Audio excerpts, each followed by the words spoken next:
الحمد للہ رب العالمین، الصلاۃ والسلام علی سید الانبیاء والمرسلین وعلی آلہ واصحابہ اجمعین، اما بعد، اعوذ باللہ من الشیطان الرجیم، بسم اللہ الرحمن الرحیم۔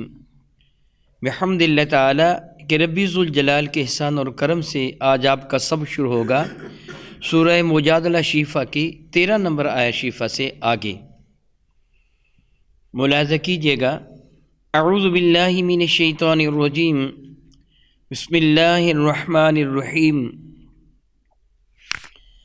الم تر الی الذین تولوا قوما غضب اللہ علیہم ما هم منکم ولا منہم ویحلفون علی الکذب وَهُمْ يَعْلَمُونَ۔ الم تر، کیا آپ نے ملاحظہ فرمایا یا اے صحابہ کرام رضوان اللہ تعالیٰ اجمعین، کیا تم نے دیکھا الی الذین، ان لوگوں کی جانب، تولوا قوما غضب اللہ علیہم، جو ان کے ساتھ دوستی، محبت، ولایت کے پینگے بڑھاتے ہیں، ان کے ساتھ تعلقات قائم کرتے ہیں۔ کن کے ساتھ؟ غضب اللہ علیہم، جن پر اللہ نے غضب نازل فرمایا ہے۔ یعنی کیا تم نے ان لوگوں کو دیکھا کہ جو ان لوگوں کے ساتھ اپنے تعلقات قائم کرتے ہیں، ان کے ساتھ دوستی کرتے ہیں، ان کے ساتھ محبت کرتے ہیں، اس قوم کے ساتھ جس قوم پر اللہ نے غضب نازل فرمایا۔ اس غضب سے مراد قوم یہود ہے۔ اللہ تعالیٰ ارشاد فرماتے ہیں ما ہم منکم ولا منہم، نہ وہ تم میں سے ہیں نہ وہ ان میں سے ہیں، وہ یہودی بھی نہیں ہیں اور مسلمان بھی نہیں ہیں، منافق۔ وَيَحْلِفُونَ عَلَى الْكَذِبِ، رب کریم فرماتے ہیں وہ حلف اٹھاتے ہیں، جھوٹ بولتے ہیں اور اس پر حلف اٹھا رہے ہیں۔ وَهُمْ يَعْلَمُونَ، حالانکہ اصل حقیقت کو وہ اچھی طرح جانتے ہیں، ان کا علم ہے اصل حقیقت کیا ہے۔ میرے اور آپ کے کریم آقا رب ذوالجلال کے محبوب تاجدار ارب و عجم شفیع معظم رحمت عالم صلی اللہ تعالیٰ علیہ وآلہ وبارک وسلم تشریف فرماتے، بارگاہ بے کس پناہ میں صحابہ بھی حاضر تھے۔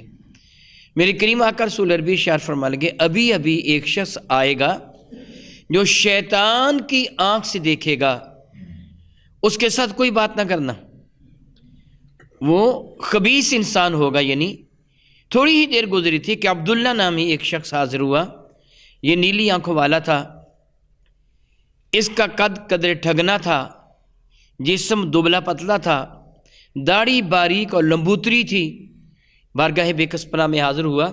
میرے کریم رسول مرشد رحمت عالم صلی اللہ علیہ وسلم سے دیکھ کر ارشاد فرما لگے، اوے تو اور تیرے ساتھی مجھے گالیاں کیوں بکتے ہو، میری شان میں گستاخی کرتے ہو؟ وہ کہنے لگا ٹھہریے میں ابھی آتا ہوں۔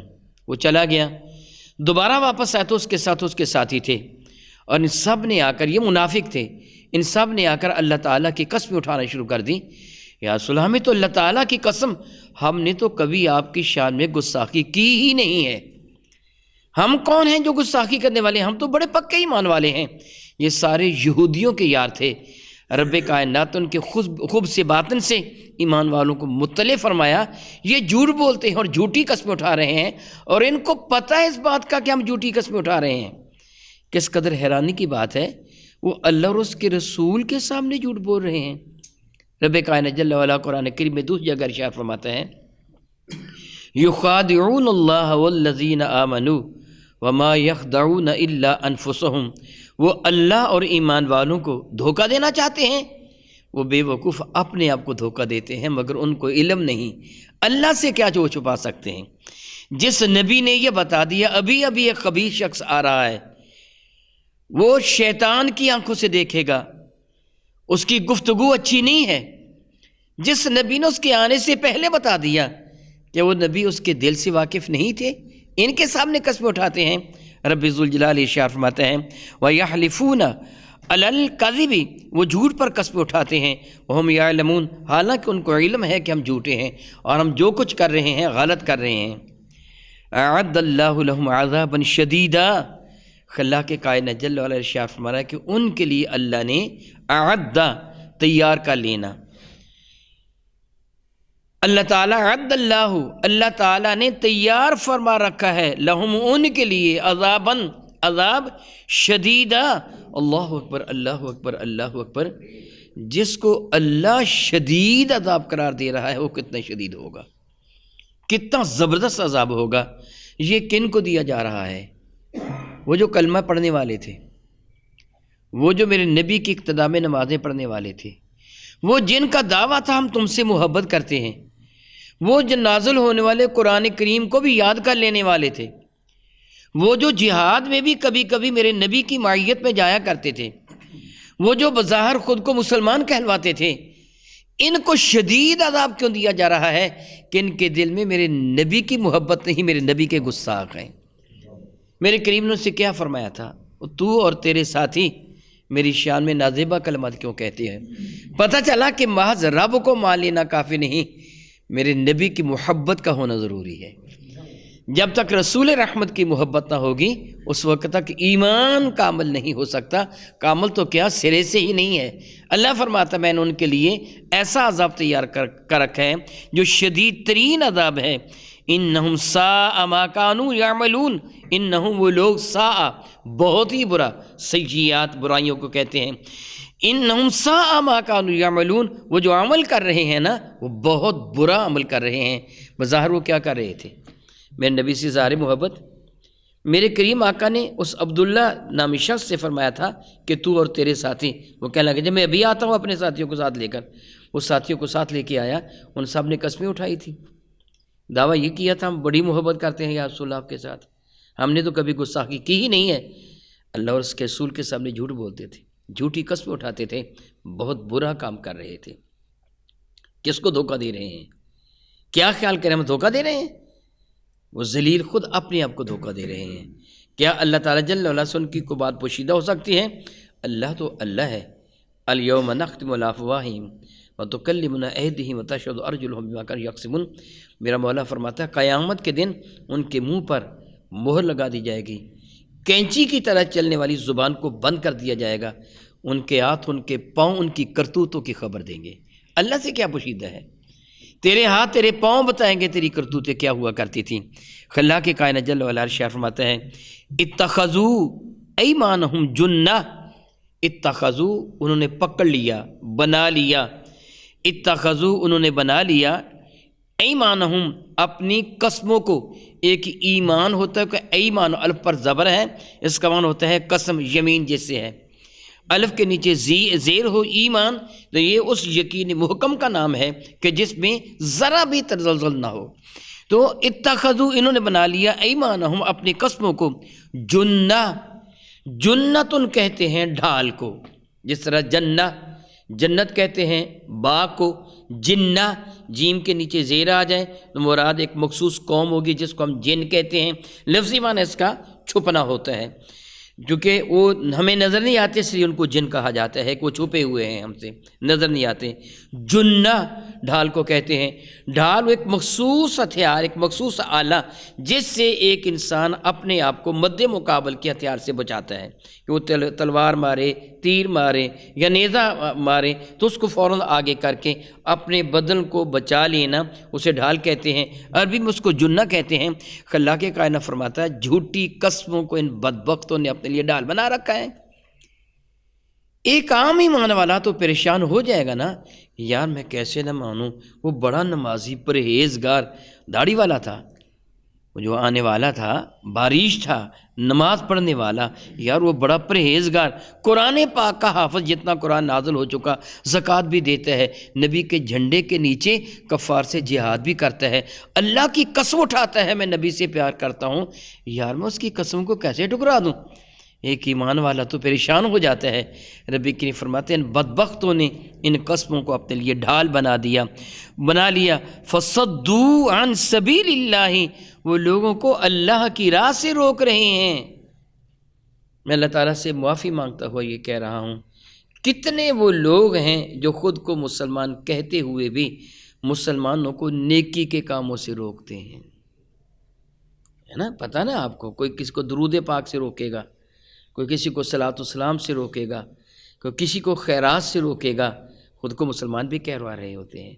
اللہ تعالیٰ جل وعلا کی راہ میں جو لوگ چلنے والے ان کو روکتے ہیں، یہ کام نہ کرو، یہ کام نہ کرو، یہ کام نہ کرو، معاذ اللہ تعالیٰ ثم معاذ اللہ تعالیٰ ان لوگوں کو اللہ تعالیٰ جل وعلا کی راہ سے روکتے ہیں۔ اتخذوا ایمانہم جنہ، انہوں نے اپنی ایمان کو، اپنی قسموں کو ڈھال بنا لیا، فصدوا، انہوں نے روکا، عن سبیل اللہ، لوگوں کو اللہ تعالیٰ جل وعلا کی راہ سے، فلہم عذاب مہین، عذاب مہین، ان کے لیے ذلیل کر دینے والا عذاب ہے۔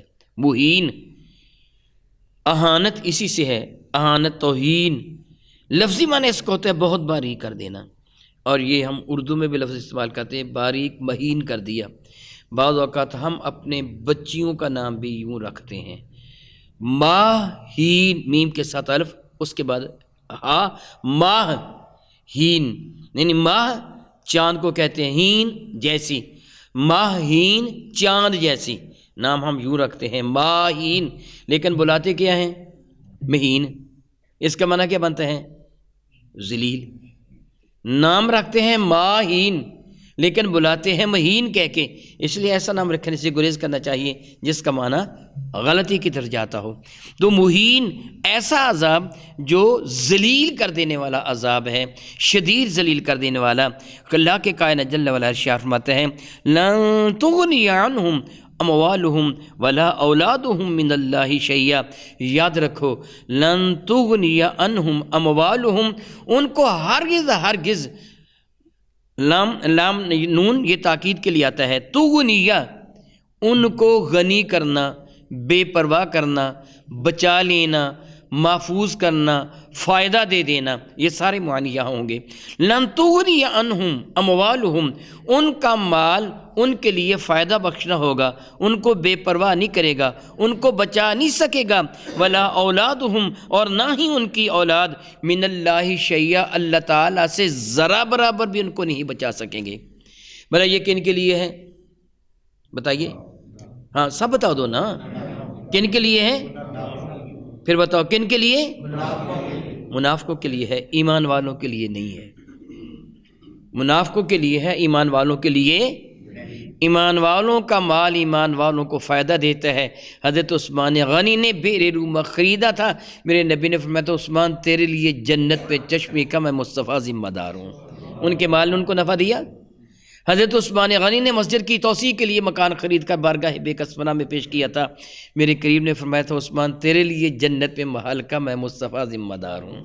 ایمان والا اللہ کی راہ میں خرچ کرتا ہے، ایمان والے کا مال ایمان والے کو فائدہ دیتا ہے، منافق اور کافر کا مال اس کو فائدہ نہیں دیتا، کیونکہ وہ اللہ کی رضا کے لیے خرچ ہی نہیں ہوتا۔ اور اسی طرح اولاد، میرے اور آپ کے کریم آقا رسول عربی شفیع معظم رحمت عالم کے ایک ارشاد گرامی قدر کا مفہوم بنتا ہے کہ وہ چھوٹا بچہ جو فوت ہو گیا، وہ چھوٹا بچہ جو فوت ہو گیا، قیامت کے دن بارگاہ رب العزت میں ضد کر کے اپنے ماں باپ اپنے ساتھ لے کے جنت میں چلا جائے گا۔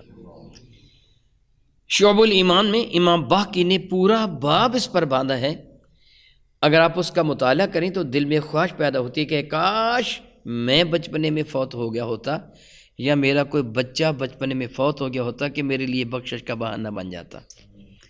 ہم بچے کے لیے دعا کیا مانگتے ہیں؟ اللہم اجعلہ لنا اجرا و فرتا و اجرا، ہمارے لیے اس کو کیا بنا دے؟ فرد، کیا بنا دے؟ فرد بنا دے۔ فرد کسے کہتے ہیں؟ خانہ بدوش جب سفر پر روانہ ہوتے ہیں نا، تو ان کے آگے آگے ایک آدمی ہوتا ہے جو اس جگہ کا تعین کرتا ہے کہ اب ہمارے خیمے کہاں لگیں گے۔ آگے پہنچ کر انتظام کرنے والے کو عربی میں فرد کہتے ہیں۔ میرے نبی نے اپنی امتیوں سے فرمایا تھا، میں تمہارے لیے فرد ہوں، میں تمہارے لیے جنت میں انتظام کروں گا۔ ہم اس بچے کو فرد کہتے ہیں کہ وہ ہمارے آگے جا کر جنت میں ہمارے لیے انتظام کرے گا، ہماری بخشش کا بہانہ بنے گا۔ اور اسی طرح میرے کریم آقا رسول عربی شفیع معظم رحم کے ارشاد گرامی قدر بھی ہے، خود قرآن مجید فرقان میں اس بات کی گواہی دیتا ہے کہ قیامت کے دن ایک ایمان والا بارگاہ رب العزت پر عرض کرے گا، مولا تعالیٰ میری ماں کہاں ہے، میرا ابا کہاں ہے، میرے بیوی بچے کہاں ہیں؟ اللہ کے کائنات جل وعلا ارشاد فرمائے گا انہوں نے تیرے جیسے نیک اعمال نہیں کیے اس لیے وہ تیری منزل میں نہیں ہیں۔ وہ عرض کرے گا مولا تعالیٰ میں نے جو نیکیاں کی تھیں اپنے لیے بھی کی تھیں ان کے لیے بھی کی تھیں، مولا تعالیٰ میں ان کو ملنا چاہتا ہوں، میرا اللہ فرشتوں کو حکم دے گا ان کو ان کے ساتھ پہنچا دو۔ ایمان والا ایمان والے کو فائدہ دے گا، مگر منافق اور کافر کو ان کا مال ان کی اولاد فائدہ نہیں دے گی۔ اللہ تعالیٰ فرماتا ہے لن تغنی عنہم اموالہم ولا اولادہم من اللہ شیئا، ان کا مال ان کی اولاد اللہ تعالیٰ کے حضور ان کو کوئی بھی فائدہ نہیں دے گی۔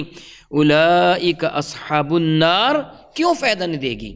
سبب اس کا کیا ہے؟ اس لیے کہ وہ جہنمی ہیں، وہ کافر ہیں۔ اور کیسے ہیں؟ ہم فیہا خالدون، وہ 1-2 دن کے لیے نہیں، سال 2 سال کے لیے نہیں، 1000-2000 سال کے لیے نہیں، ہمیشہ ہمیشہ جہنم میں جلنے والے ہیں۔ یہ ان کفار کے لیے ہے۔ معاذ اللہ تعالیٰ معاذ اللہ تعالیٰ، اللہ تعالیٰ جل وعلا محفوظ رکھے۔ یاد رکھیے جس کے دل میں رائی کے دانے کے برابر بھی ایمان ہوگا وہ کبھی نہ کبھی جہنم سے نکال لیا جائے گا، ہمیشہ ہمیشہ جہنم میں رہنا یہ کافر کے لیے خاص ہوگا۔ اللہ رب العزت جل وعلا کے حضور دعا کرتا ہوں کہ پروردگار عالم جل وعلا تو جب تک ہمیں زندہ رکھ، اے مولا تعالیٰ جل وعلا ایمان کے ساتھ زندہ رکھنا، ہمیں موت آئے تو ایمان پر موت آئے، قیامت کے دن اٹھیں تو تیرے محبوب بندوں کے ساتھ ہمارا حشر ہو۔ آمین ثم آمین۔ او کما قال اللہ تبارک و تعالی واللہ تعالی اعلم باسرار کتابہ۔